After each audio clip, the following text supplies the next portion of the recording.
Assalamualaikum warahmatullahi wabarakatuh. Hello, I am Riza Isdafara from Paramadina University. I'm here to explain to you about regional organization. What is regional organization?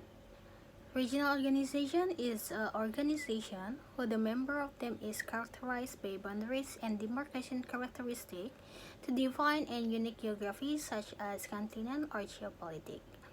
Regional organizations are insane international organizations as they incorporate international membership and encompass geopolitical entities that operationally transcend a single nation state. They both reflect a common patterns of development and history that have been fostered since the war and World War II, as well as the fragmentation inherent in a multilateral organization such as the United Nations. In the 21st century, regions have emerged as a driving force in the world's politics, such as in Europe, Asia, Africa, the Middle East, and the Americas. Regional organizations have become a new global landscape. Regions have varied widely in terms of their scope, institutional forms, membership, and identity. Like example, Europe have developed formal bureaucratic legalistic institution, but regionalism in Asia is more informal and non-legalistic. Regional integration is a process which states enter into a regional cooperation framework in order to enhance regional cooperation and reduce regional tension. It can be defined as an association of states based on upon location in given geographical area. Regional integration is the joining of individual states within a region into a larger whole. The degree of integration depends on the willingness and commitment of independent sovereign states to share the sovereignty. Regional integration have old and new regionalism. Idea of regional integration or regionalism can be traced back to the 19th century, but given a serious attention in the 1950s to 1960s.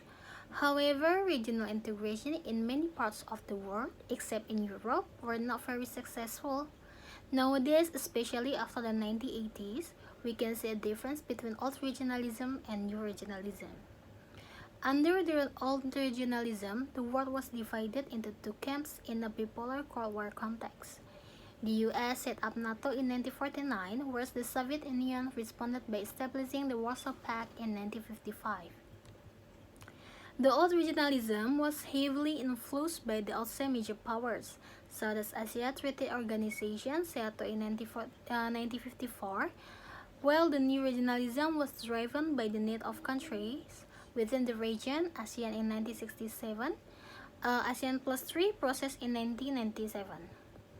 From an economic perspective, old regionalism was aimed at protecting industry of the member countries, while the new regionalism is more open to outside competition due to growing economic interdependence.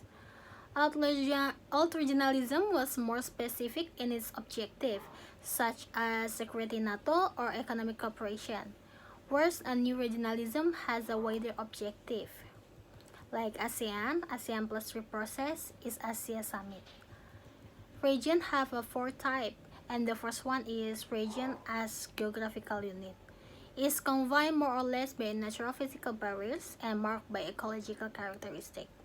The second one is regional as social system, implies translocal relation between human groups. The third one is region as organized cooperation. This kind of regions is therefore based on common strategic interests instead of geographical proximity. The fourth one is region as acting subject.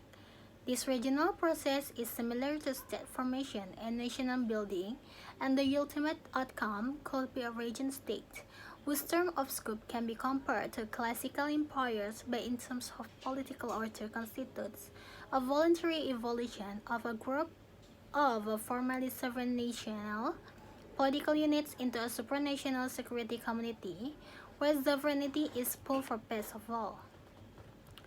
Motivation of regionalism have two.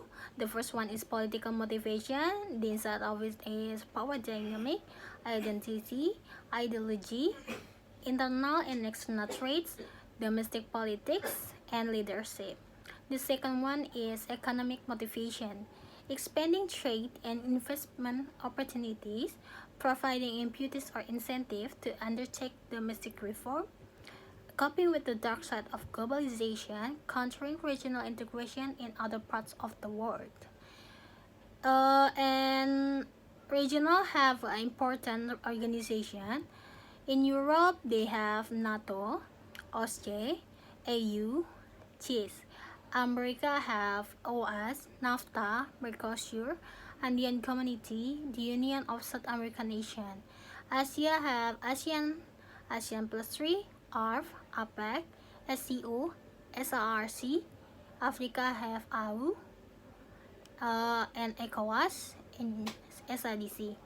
Middle East have Arab League and GCC.